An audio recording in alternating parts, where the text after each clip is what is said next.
welcome back. Good to talk to all of you again today. And today on episode 12 of How to Get Good at World of Warships, we are going to start talking about cruiser positioning. Now, this is probably going to be I guess one part of a series on cruiser positioning, mostly because cruisers, they differ quite a bit in World of Warships. It's sort of multiple different lines with multiple different quirks, and yeah.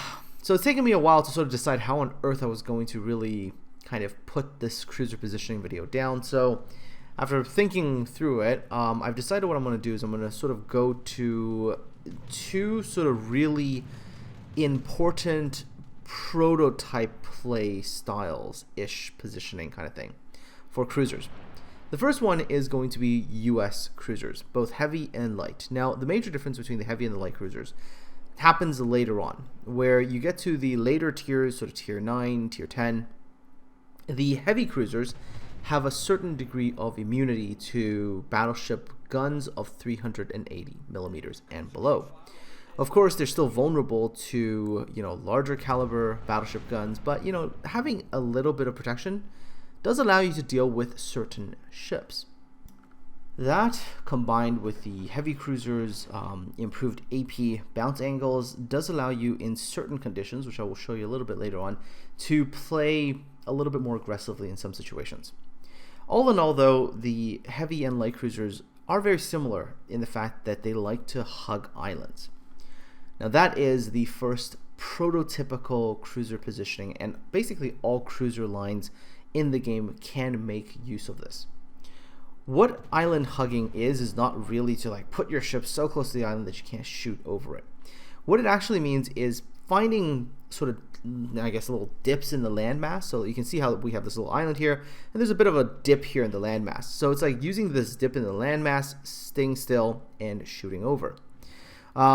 In this particular instance right now, I actually should have stayed behind this island, but at first I couldn't actually see the Missouri, so I figured Missouri might have actually backed up behind the island, so I decided to move to the next island. And of course, a little bit of a small mistake, but I was able to at least get myself turned in, small target. Did take a bit of damage, but I'm going to get myself very quickly to the next island. US cruisers should be packing the propulsion module because they're going to be doing this island hopping thing a lot. Kind of like how the Americans fought the Pacific campaign in World War II. A lot of going from one island to the next, to the next, to the next. Okay, did take a pretty hefty salvo there, mostly from the Alaska. Now, Alaska is a pretty dangerous target, notably because Alaska has very good auto bounce angles on its AP, and its AP being that of a large cruiser can definitely hurt, especially if you do give them that enough of a side to shoot at. So this Alaska does actually punish me, but that's okay, as I am going to move myself behind an island again. I am a touch bit close on this one, mostly because of the turn in against the Missouri earlier. If I didn't turn in, I would be a little bit further back, giving my guns that easier ability to lob over this particular island.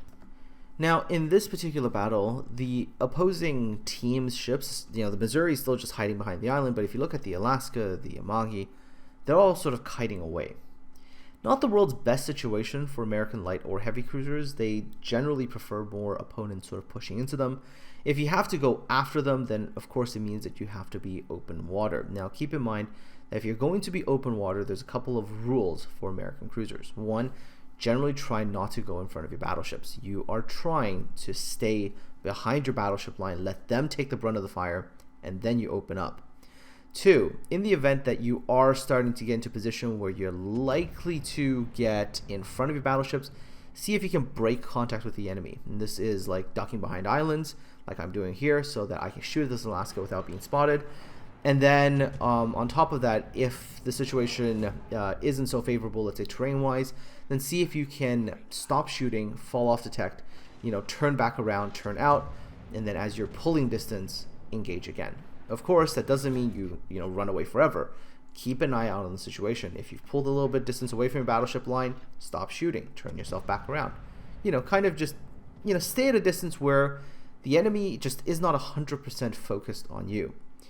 Of course, the main lesson, and I'm going back to the primary lesson with the US cruisers, is islands. It is the constant lesson that you must learn when you play the US cruisers. It is, where's my island cover? Where can I use islands to break visual line of sight? And then from that behind line of sight position, can I open up on my opponents? So here we go. You'll notice that the Georgia is a little bit ahead of me. I'm getting a little too close to this battleship line. Not super comfortable being here. So you'll see what I'll do is I'll pull sort of a 180-degree turn. I'll turn my ship around. And then when my ship is more turned around, I'll open up.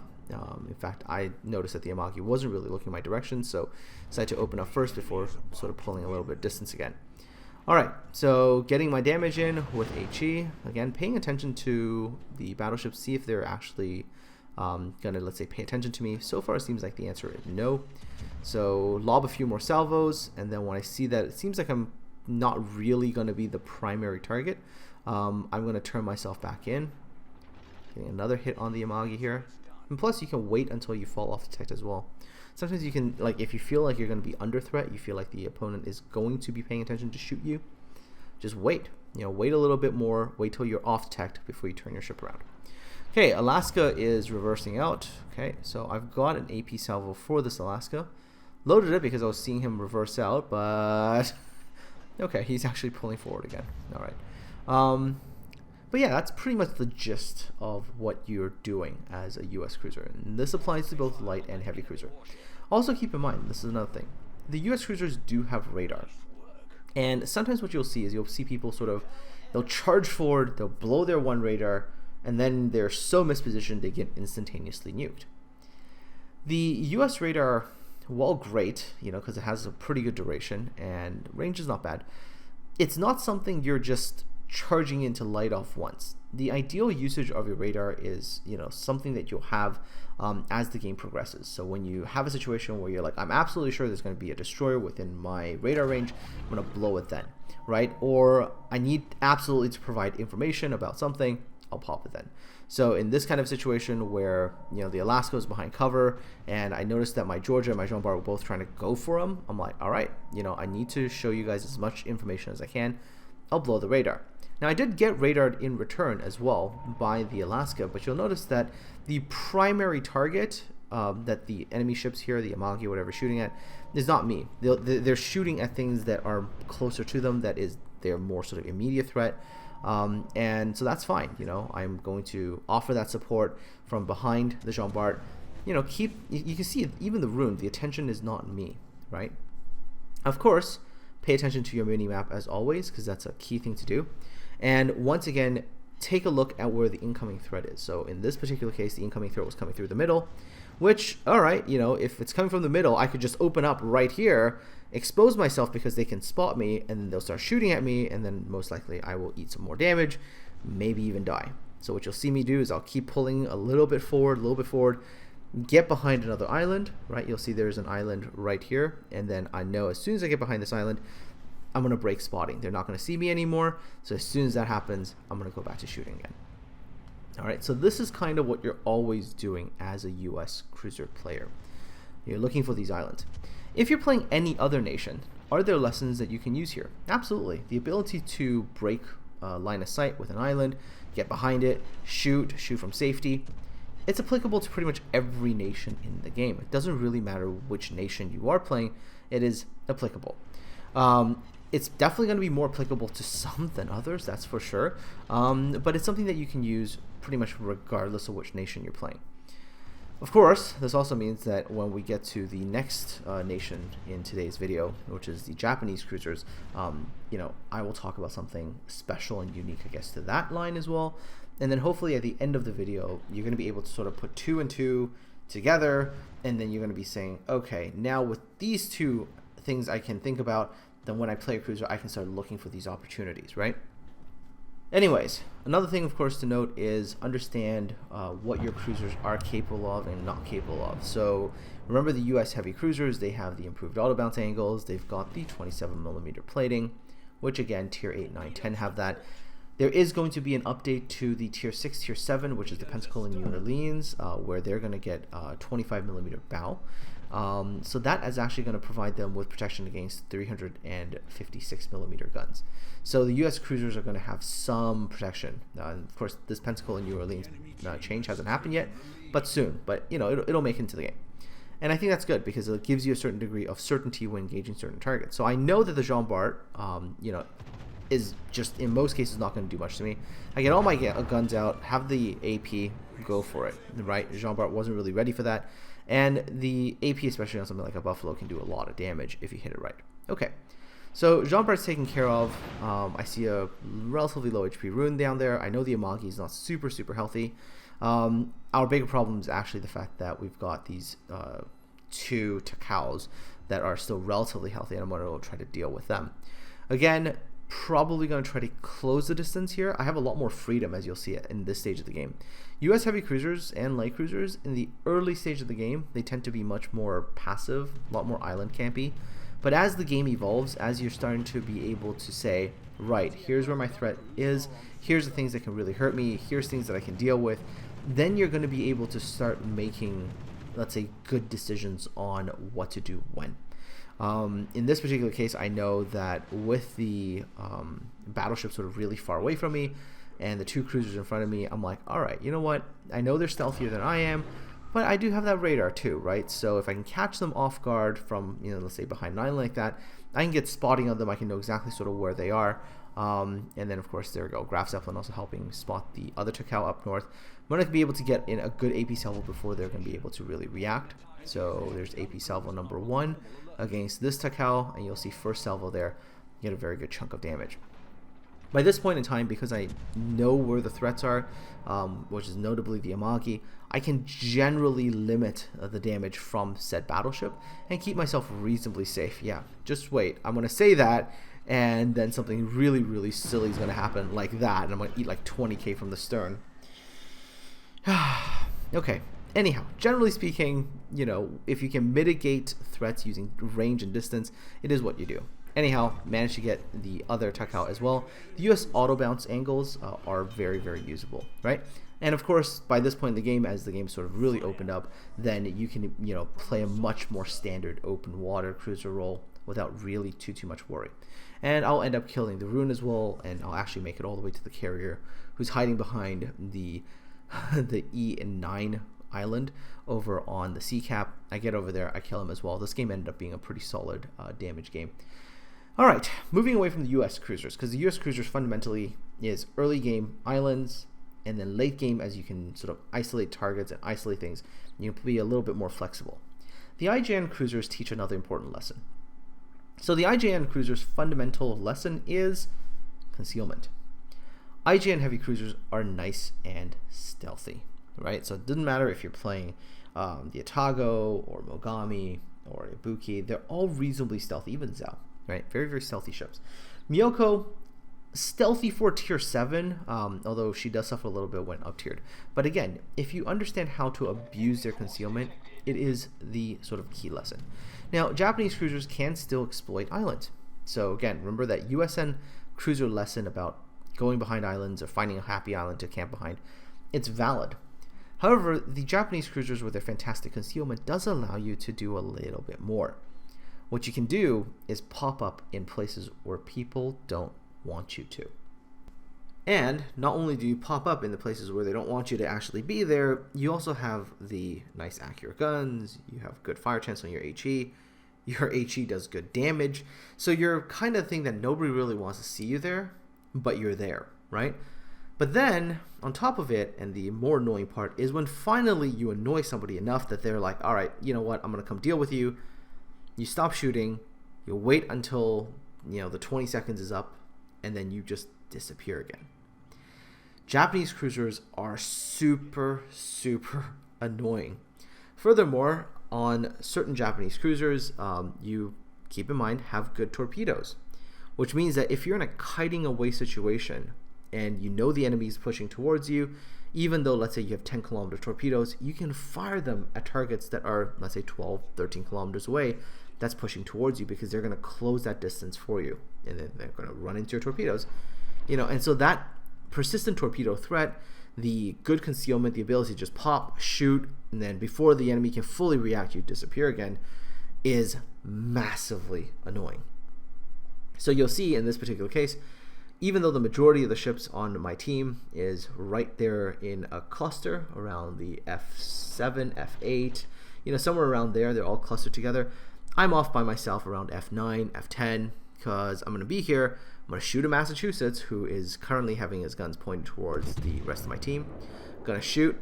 Now, a little bit unfortunate that there was a chap I have here who was actually going to keep me spotted. Originally, I was going to use the little tiny island, which was right there, that you can see right there at around E9, sort of, E9, F9 border. I was going to use that particular island as a sort of a line of sight break, but the chappie did spot me, so this is what you do. You shoot, you set a fire, you do some damage, you stop shooting. And then you just don't shoot. So this Massachusetts who just engaged me, alright, so he's had his guns on me initially, and now I'm not here. So I'm going to pay attention to him. Is he going to shift his gun somewhere else? Is he going to start to engage something else? And the minute he does that, I'm going to shoot him again. The Japanese cruisers are super annoying in this regard. But what they do is they force you to learn how to play with your concealment. Very, very important lesson for the cruisers in the game that have a degree of concealment. So this talks to the gameplay of the USN cruisers, even to a certain extent, because they are reasonably stealthy. It also does talk about, for example, the British light cruisers, who are very stealthy, and they're AP only. So because of them being AP only, you again want to kind of position yourself so you can get like kind of side shots in on the opponent, right? So it's another one of those, utilize that concealment, maneuver yourself into place, and for the UK light cruisers, pop your smoke and then start engaging. Anyhow, so in this particular case, I'm engaging the Massachusetts, engaging the Amagi. I'm off on a flank sort of by myself, taking a little bit of heat from them, but you'll notice that I'm in a kiting away position, so I'm maneuvering. It's hard to shoot at a maneuvering cruiser that's kiting away from you. You can see shots are sort of landing a little bit further back and things like that. It's not easy, especially when a ship is maneuvering. Okay, but I've taken a little bit too much heat, so simply stop shooting. Fall off the detect, reposition. Now the Japanese cruisers, if you think about their overall positioning, there's a couple of things to keep in mind. Because of their concealment, if you have destroyer support, and it's important to have destroyer support, and if that destroyer is able to outspot other destroyers, stay a couple kilometers back. In the early stages of the game, you might want to kind of follow them into, let's say, a cap or whatever. If they can pick up an enemy destroyer, you can salvo them for an early chunk of damage and then just disengage. Typically speaking, if you do this correctly, you should be able to chunk an enemy destroyer and, for yourself, you should be able to just disengage without much cost to your own HP, assuming you play it correctly. Now, if you're not confident in that, then just do what you would do normally in a Japanese cruiser. You can either choose to stay behind your battleship line and just sling your HE as support, or you can maneuver a little bit more to a flank by yourself, again, presuming maybe no carrier game, or maybe a carrier is not super attentive to you, something like that. Move over to a flank, basically be that annoying thing on the side where if I am an enemy battleship and I have to engage you, I turn my guns to face you, and then you stop shooting. And then you fall off detect, and then now they've got to turn their guns all the way back to face your own team again. And as soon as you start to see them, attention go somewhere else, or they fire salvo at your own team, then you open up on them again. And you can sort of repeat this as a Japanese cruiser player. Japanese cruisers, unless you find yourself a perfect happy island to sit behind, generally can stay on the move, where American cruisers are far more sit behind an island, outlook, good opportunity to move to the next island, dash to the next island. American cruisers require that forethought, all right, I'm here, it's good, but looks like maybe the enemy isn't really going to come and let me, hit them. Cool, I'm going to dash to the next island, then open up again. Japanese cruisers, you're far more able to just roam around, appear in places where nobody really wants you, where they think that, hey, there's nothing additional here, maybe you're somewhere else, and then suddenly like, hey, I'm right here, like this Massachusetts. Suddenly it's like, oh, right, look, this Otago is going to shoot at you. But Otago's also gone. So you're going to eat a salvo, maybe eat a fire, and you can't retaliate. That's a really frustrating thing. It's generally not a fun experience to get somebody who's just able to salvo you with a certain degree of impunity too, set you on fire, get you for damage, and then you can't really do much. So another salvo. Again, using islands where I can. Where I really like typically when people ask me like, hey, what cruiser line should I start with? I'm like, yeah, you should start with the US or Japanese cruiser lines, because these two lines really teach you these absolutely important cruiser fundamentals, the usage of islands and also the concealment play. Once you learn these two things, every other line in the game is almost like sort of quasi derived from this kind of sort of mixture of these two styles or whatnot. You have certain exceptions, obviously, where ships like Moskva play just a little bit kind of non-cruiser like at times. They're almost quasi battleship. Haha, battleship Moskva. I get it. Stalingrad's very similar there. They play almost like more battleships than they do cruisers. But almost every other cruiser, if you look at them and you say, all right, what kind of characteristics do they have? You can say, all right, I can see what I should do. So as an example, like I said, the British light cruisers need to position onto the sides, with their great concealment, so that, they can learn lessons from the Japanese cruiser line in terms of concealment play. Also island play as well, because if you can find a good island as a British light cruiser, use it. Absolutely use it. If you're playing, let's say, the French line can be played much more similar to a mobile Japanese style. Of course, their concealment maybe isn't as good. So, but they can still kind of just be in that supporting line, second line, just sling HE. Oh, look, somebody burned DCP. They're going to pop main battery reload booster and hammer again.